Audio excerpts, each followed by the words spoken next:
Welcome to DYK, sharing reputable Ataxia information in short, simple, digestible surveys, helping the world become acquainted with Ataxia.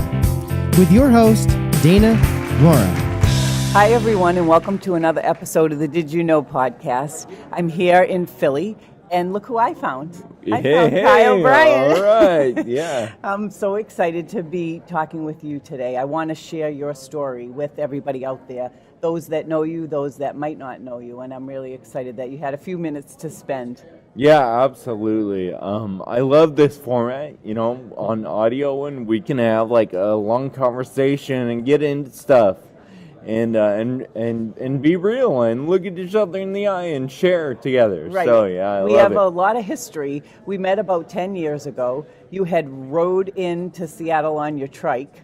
Yeah. So that was we started in Portland, Oregon, and we ended up in Seattle. It was 200 miles in 4 days. And we had like 70 people with us. And it was truly amazing to pull into the conference with a big line of cyclists, and everyone cheering, and we did a reception right there on the spot, and yeah, you were there, and it was truly incredible. It was really incredible. So I would like to go back to the beginnings, right? So you have Friedreich's ataxia. So my question for you is, I have heard it pronounced many different ways. I've heard it pronounced Friedreich's. What is the correct pronunciation of it? Well, I think, the correct, it's German, right? Okay. So I think the correct one is probably Friedreich's. Yep. But I think everyone says Friedrich's. Yeah. My family says Friedrich's. They do. Is totally not right. Here's our son Kyle. He has Friedreich's ataxia. That's great. I love it. That's exactly what they say. So yeah. Yeah. All right. Well, what is Friedreich's ataxia? What are some of the symptoms of that? So, like a lot of the diseases that are present here today, it's a degenerative neuromuscular disease that affects all muscle coordination from the toes to the fingertips. Okay. And it has symptoms like vision loss, hearing loss, and life-shortening heart complications. There's scoliosis and diabetes associated with it. Okay. That happens in a number of people. And so, it's truly a multi-system disease. That's how we describe it, because it affects all the systems of the body. All right. Because it affects almost every single cell in our body, So DNA is a series of codes. One of those codes is GAA. You have less than 30 repeats of GAA in your DNA. I have 450. Repeats. Wow. So some of my friends with FA have over 1,000 up to like 1,400 repeats. So everybody's different. Yeah. And so that code gets decoded and makes a protein called frataxin. And I don't make enough frataxin. That's the underlying cause of the disease. And that it's in the DNA, right? So that's in every cell in our body. Yep. So it affects everything. It affects all the systems. Wow. So how old were you, Kyle, when you were diagnosed with Friedreich's ataxia? I was 17. I might have been almost 17, but yeah. So now, so I understand that prior to that, you were an athlete. You were a pitcher on a baseball team. That's correct. Yeah. So how did that diagnosis impact you? First of all, what started you questioning whether or not something was off with you? Yeah, well, I think we all have a vision for our lives, right? And sometimes that vision can be really far into the future. I think the main thing that happened when I was diagnosed with FA and started to find out what it was is that vision came crumbling down, right? What was your vision? What did you want to do with your life? It was just get married, have kids, and have a little white picket fence, right? And stuff like that. Just kind of the American dream. The American dream. And all of a sudden, I realized that, all of that stuff might not even happen on one hand, but also that it's going to be at least very different than what I had in my mind, you know? Right. And so you mentioned sports like baseball, and I also played basketball. I was a skier, you know, I played volleyball on the team in high school, and so, you know, I started realizing that all of that stuff was not going to be a part of my life as I knew it at that time. So how did you cope with that? Like, what were some of the emotions that you went through when you found out about that? Because I know that my husband has ataxia, and when he first found out about it, you go through a period where, you know, it's the unknown, and you really don't know what to expect, and it's kind of scary. So I was just wondering if you could share just a little bit of your feelings. Yeah, and I think for me, it was mainly like, before I met anyone else that had ataxia or Friedreich's ataxia, you know, it was really lonely and scary, like you said, you know, and I think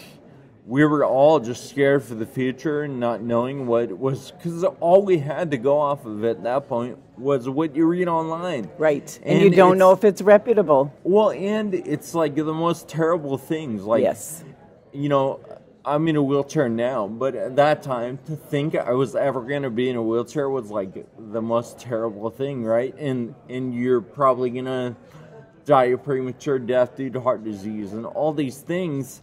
And it was just a list of symptoms, and that's all I knew about it, you know. But then I met other people, and I could start putting like a soul behind it almost, and a mind and a personality, and I'm like, oh, life is not over, because like I can follow what all these other people are doing. How did you meet those people? Through NAF. Through NAF. Through the National And how did you learn Foundation. about NAF? Did your neurologist tell you about NAF, or did you find NAF on one of your searches in the internet? I think probably my parents found it. Okay. Because, you know, like any parents gonna do, they right when they got the diagnosis, they hit Google. It was I guess Google wasn't as big back in 1998, but you know. And one of the things that came up with the National Ataxia Foundation, the Friedreich's Ataxia Research Alliance was just getting started at that point, so there wasn't as much about FARA, but you know, so my parents started going to regional support group meetings in Northern California. Okay. And I wasn't quite ready for that. You weren't. And so they would be like, hey, we're going to go to this support group meeting. You can come if you want. Like, you don't need to, but... And so, you know, one of the things I tell parents is, like, I really appreciate what my parents did. Like, I'm not sure they consciously were like, this is the best way to handle it, you know? But I really do appreciate what they did, because I respect them so much, and I saw what they were doing. They were equipping themselves and getting to know as much as they can about this. And I saw that, and even though I wasn't necessarily ready for that yet, you know, it showed me how much they were doing, and I really respected that. And so when I was ready, I knew they had some answers, you know. Yeah. And, you know, I think so often, so I'm a parent myself, and I think so often, you know, you can say all these things to your children, and they don't listen to what you say, but you have to lead by example. Totally. So that's like a really great, that's a really great analogy. Well, for and, that. you know, I'm 36 now, and I think back on, like we all do, right, on some things my mom said, and she probably thought that I wasn't listening. Yeah. But it really makes a big impact, just like little things. Yeah, little things. So, it is funny. And I think, too, what your parents were also doing is they were searching for that community of people that understood what was happening. Right? Yeah, So through that absolutely. support group, you meet time. other people who are in the same life situation as you. And you just it's an instant bond. Yeah. Because those people get it, and you can be yourself around those people because you don't have to explain the millions of things that go along with having ataxia. Right, yeah, like all of a sudden ataxia is the baseline. Like that's where we Right. start. Right. We don't have to explain anything, and like then we can build on that and actually talk about real things, instead Right. of explaining ourselves over and over again. So Right. It makes a huge difference. Yeah. And I think when I met you in 2009, at that point, like you say, FARA was just getting off the ground, so it was part of the National Ataxia Foundation. And then over the years, it became bigger, and it branched off. And Yeah. so it ended up, having its own separate meetings and so forth. yeah. And you, for those people who don't know, you are the founder and event director for Ride Ataxia. Correct. You also are a speaker and a spokesperson for FARA. Right. So how did you become the speaker and spokesperson for FARA? Well, so I just started riding my trike. I think that, that's where it started. And it started as riding my trike to the NAF meetings. In 2007, I did a ride from San Diego to Memphis. And me and my dad did that ride because the National Ataxia Foundation was in Memphis. It was the 50th year. It was the 50th. Oh, well, that was good. Yeah, for Yeah. 50 years. So, and I think, for a lot of listeners out there who are like, how does a guy in a wheelchair ride a bike? Like, that might be a great question. Yeah, exactly. So how do you ride a bike? And you also use the word trike. Yeah. So I ride a recumbent trike. It's got 3 wheels. I have plenty of power left in my legs, just no balance. And so I think that's a misconception, don't you? That like somebody with ataxia is in a wheelchair because they have no strength in their legs. Yeah. I think it's kind of a misconception. Yeah, and I think there is less strength because, for me, I don't have as much strength as I would if I would be walking around, Some of that is getting older too. I will tell you. All right, yeah, that too. So, but yeah. So, and some kids with FA can't use their legs as well. Yeah. So that's something I always have to remind myself that I am so fortunate to have the ability that I have because it's just not the case for a lot of people. Yeah. And, people see me and they go, well, what's the big deal? Like, this guy looks like a happy guy who has a life in front of him, right? Right. And it's just not the same situation. A lot of kids are dealing with cardiomyopathy, and they and their families have to think every day, like, are we going to have a cardiac event today?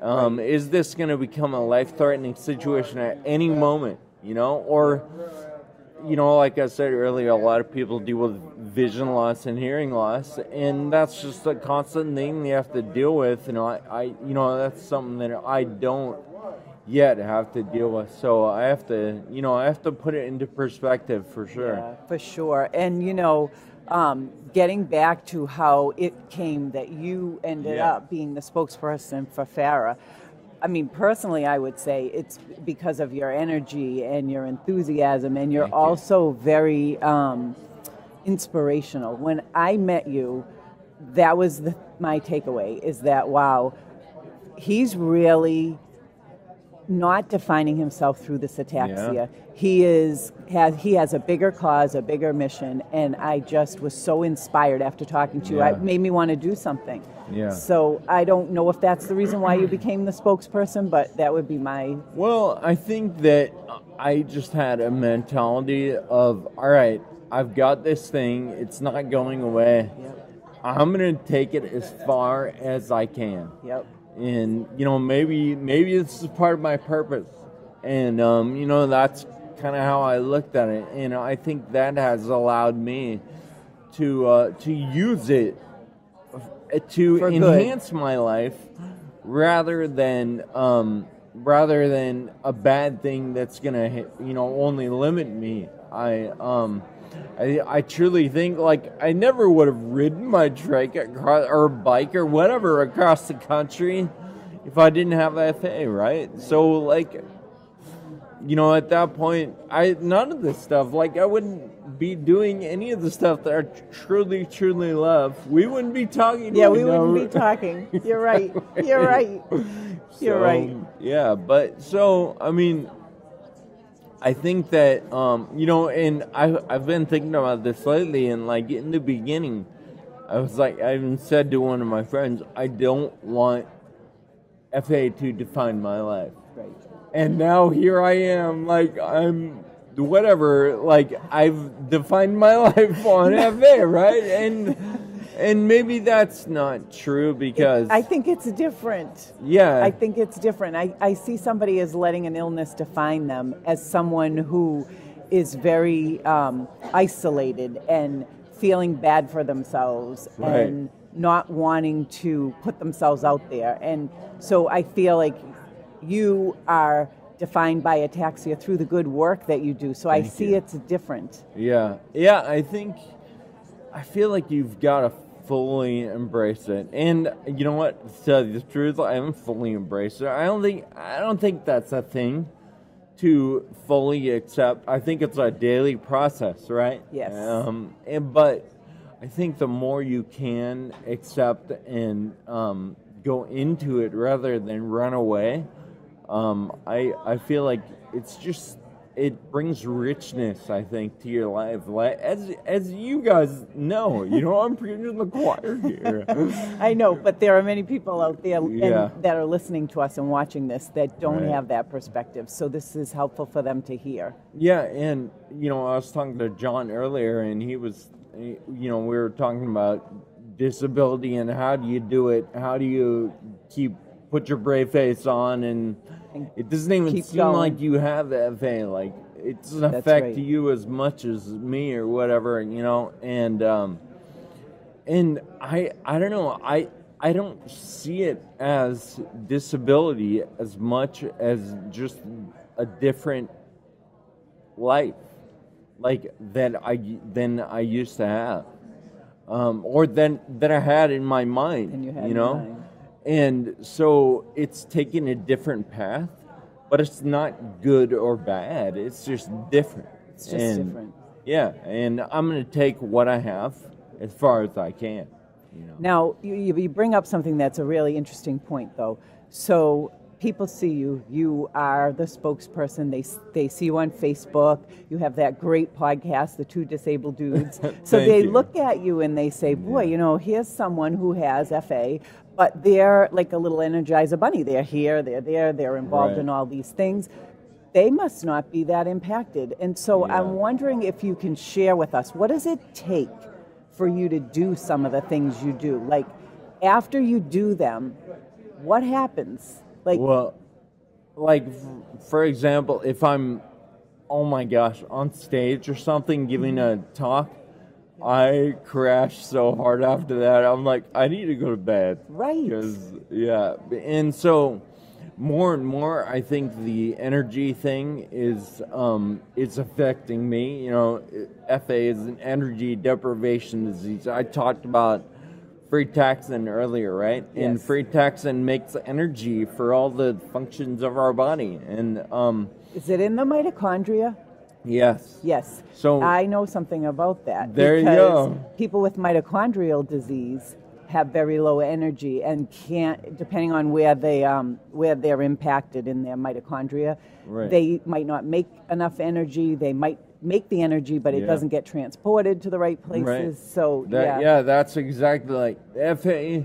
It's considered a mitochondrial disease. Okay. So because Friedreich acts in the mitochondria. So there you go. Yeah. What were we talking about? We're just having a conversation. We were talking about how exhausting it is for you to do some of the things that you do, and people just don't see that. People see the high energy and they see your face and your ability to do all of these things, but they don't see behind closed doors when Kyle goes home what a toll it takes on Kyle to do those things. Well, and I mean, yeah, it does. And I feel like I'm getting to know more and more every day what my limit is, and understanding that I just need to stop when I reach that limit, and go to bed or whatever. But also, I think it's a little bit of a mindset too. Like, my mind is set on all the things that are not FA and that are not limiting me, and what's the end goal? Like, that is the end goal. I think is way different than how we get there, right? Like, we're all gonna get there differently, but we have the same goal, right?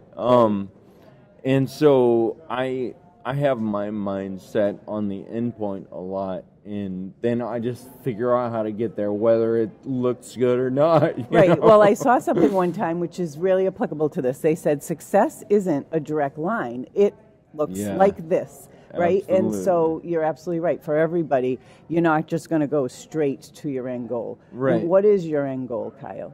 That's a good question. Oh my, I was hoping you weren't going to ask that. Well, in your mind's eye, right this second, what would you say you're... what are you working towards? I guess, not your end goal, but what are you working towards? More and more, I am so driven by connecting with the community and figuring out my way to serve the community, and understanding more and more that FA doesn't matter if we have each other. Yeah, that's great. So I think, just serving the community and doing this together, I think, is what I want to do. You know what? I love that. I really love that, because I see that in you. Thank you. So you are working towards that goal. Well, and I see that in you guys. I mean, everything you do is just trying to bring everyone together and really, deliver the understanding that if we connect, we're all in this together. We're all in this together, and together we're stronger. Absolutely. Together we're stronger. And you just had a recent really great accomplishment, and that is the movie The Ataxian. That was just released. I want to tell you, I watched it and I thought it was fabulous. I would encourage everybody to watch it. So just tell me a little bit about how that came to be. So, I decided to do this crazy bike ride, and it's the Race Across America, and it's 3,000 miles from San Diego to Annapolis, Maryland, and we had a 4-man team. We had to finish in less than 9 days. Which I couldn't even believe that you took that on. I was like, what? Oh my God. So we put together this team. We had a crew of 13 people on the crew. Mm-hmm. And I mean, just the cost of the race, just the entry fee was $6,000 per person. No, for everybody. Team. Okay, for the team. Okay, yep, that's a lot of money. And then we had to organize the whole thing. We rented cars, RV, and we did all kinds of stuff. So we went on a shoestring budget, and it was $40,000 just to do the race. Just to do the race. And so, there's all this effort and resources dedicated to getting us cross country, and it's going to be over in 8 days, right? Right. And so I was like, no way. You got to make the most of these 8 days. Exactly. So I wrote on my blog that I wanted to find someone to videotape, just with a handy cam or something, right? Yeah. And so somebody that I went to high school with, she read my blog, and she had a friend who was a filmmaker, and he didn't have a project at the time. So she reached out to him, and that ended up that's Kevin Schleitzer, who is the cinematographer for the film. Wow. So it was just total serendipity. But again, it's that community thing, right? we put the call out, and our community answered the call, and Kevin and the other guy, the other director, Zach, they weren't necessarily part of the FA community at the time, but we brought them in, and now they are. Now they're a real strong part of it, yeah. Yeah. So. Oh my God, that's fabulous. Yeah, it was a lot of heart in that movie. Like, you could really see you guys and the struggle. I think some of what you talked about earlier in terms of the stuff people don't see came out in that movie a little bit, because yes, you did it and you finished it, but it was a big challenge. Yeah, it was. But I think it was just a thing, like it was a tangible thing that we could accomplish. And so much of this that we struggle with this disease is not tangible.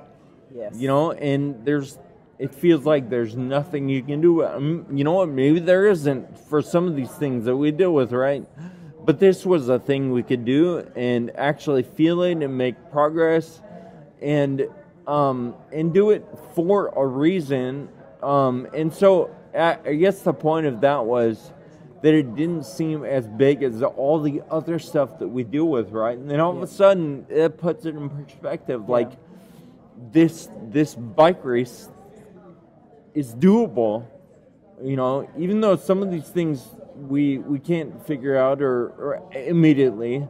We can finish the toughest bike race in the world. Like, that gives me a lot of confidence to tackle. A lot of pride, too, that you did that. Yeah, to tackle some of these intangible things. Yeah. So. Oh, that's great. Yeah. Well, I really enjoyed the movie. I thought it was really great. Thank you. So, Kyle, what would you, if you had the opportunity, which I'm going to give to you now, to say anything to the Ataxia community and the people watching or listening to this podcast, what would you say? What would you tell them? Well, I'm going to sound like a broken record here, but... It's all right. I don't think people can hear it enough. But it's community, connecting with other people, I know there are people out there that are listening to this right now. They're feeling isolated and lonely, and we've all been there. Yeah. Like, that's the... Excuse me as I get emotional, no, but, No, that's fine. That's fine. We've all been there, and that's the key, too, is that, like, you can be a part of a community that knows how that feels, and also knows how it feels to be pulled out of that isolation. And so connecting with the community is my number one thing that I would say to anyone dealing with the ataxia. That's great. I would absolutely 100% agree with you, because before we found the National Ataxia Foundation, we were in that space, isolated, alone. We didn't know, we felt kind of like the odd man out, in our social circle, because, we had something that we were dealing with that nobody understood. And then you go and you meet people that are dealing with the exact same thing, and suddenly it's like you find your tribe. It's like your community, it's like, and what a change in perspective and attitude. Absolutely, yeah. Oh, yeah, I'm so thankful that you were able to join. Please, go ahead. Too. I don't want to cut you. No, I was going to say, the more I think about it, being misunderstood, feeling misunderstood, I think is like the biggest symptom of ataxia, right? Yep. Or really any rare disease. And so connecting with other people is a treatment to take away that feeling of being misunderstood. Yeah. So. Yeah, I'm going to leave it there. That was perfect. I'm going to leave it there. So for everybody listening today, either watching this podcast or listening to this podcast, thank you very much for tuning in. I hope that you were inspired by some of the things that Kyle had to say in his story. So until next time, have a great day, everybody. Imagine that. Dana Mauro, the Did You Know Woman. For more great topics, go to iTunes, YouTube, SoundCloud, or join us on Facebook or at rideforjohn.org. Till next time, DYK.